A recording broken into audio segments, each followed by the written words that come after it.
NDA में शामिल होने पर ओपी राजभर से खुश नहीं है सीएम योगी।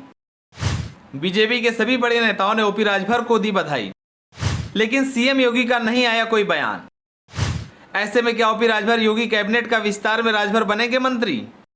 चलिए आपको बताते हैं ओपी राजभर से क्यों खुश नहीं है सीएम योगी। जब से ओपी राजभर एनडीए में शामिल हुए हैं तब से यूपी की राजनीति में एक नया मोड़ आ गया है, क्योंकि ओपी राजभर को पूर्वांचल का एक बड़ा चेहरा माना जाता है। आपको बता दें कि जब से ओपी राजभर एनडीए में शामिल हुए हैं तब से बीजेपी की वाहवाही करते नहीं थक रहे हैं और विपक्षियों पर जमकर हमला बोल रहे हैं। 2024 चुनाव से पहले ओपी राजभर आगे की रणनीति में जुड़ गए हैं। ओपी राजभर ने बीजेपी प्रदेश अध्यक्ष भूपेंद्र चौधरी से मुलाकात की। इसके बाद वो डिप्टी सीएम ब्रजेश पाठक से मिले और फिर सीएम योगी आदित्यनाथ से भी उन्होंने मुलाकात की है। राजभर ने दावा किया कि उनके बीजेपी के साथ आने से सीएम योगी आदित्यनाथ काफी खुश हैं। उनके कहने पर ही वो दिल्ली में बीजेपी के वरिष्ठ नेताओं से मुलाकात करने गए थे। दरअसल ओम प्रकाश राजभर जब से एनडीए में शामिल हुए हैं तब से सीएम योगी आदित्यनाथ की ओर से उन्हें लेकर कोई ट्वीट या शुभकामनाएं संदेश नहीं आया है। ऐसे में कई विरोधी दलों समेत ये चर्चा की जा रही है कि आखिर सीएम योगी ने उन्हें लेकर कोई ट्वीट क्यों नहीं किया, जिस पर अब राजभर ने सफाई दी है। ओम प्रकाश राजभर ने कहा कि डिप्टी सीएम ब्रजेश पाठक से मुलाकात करने के बाद वो सीएम योगी से मिले हैं। मुख्यमंत्री उनके एनडीए में शामिल होने पर काफी खुश हैं। हम उनके कहने पर ही दिल्ली गए थे। 13 जुलाई को मुख्यमंत्री ने ही हमें दिल्ली जाकर सारी बातें फाइनल करने के लिए कहा था। राजभर ने दावा किया कि सीएम योगी आदित्यनाथ ने उनसे कहा था कि दिल्ली जाकर सारी बातें फाइनल करें ताकि आगे की लड़ाई को बढ़ाया जाए।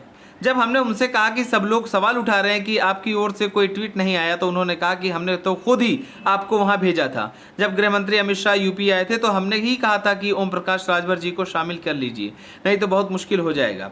अगर कोई विरोधी उनका विरोध करता है तो उनके विषय में बताइए। ओपी राजभर ने कहा कि उन्होंने सीएम योगी से मुलाकात कर एक बार फिर से राजभर जाति को अनुसूचित जाति में शामिल करने की मांग की है। इसके साथ ही एक पत्र दिया है जिसमें आजमगढ़ की लालगंज सीट पर पीएम मोदी के कार्यक्रम के लिए अपील की गई है।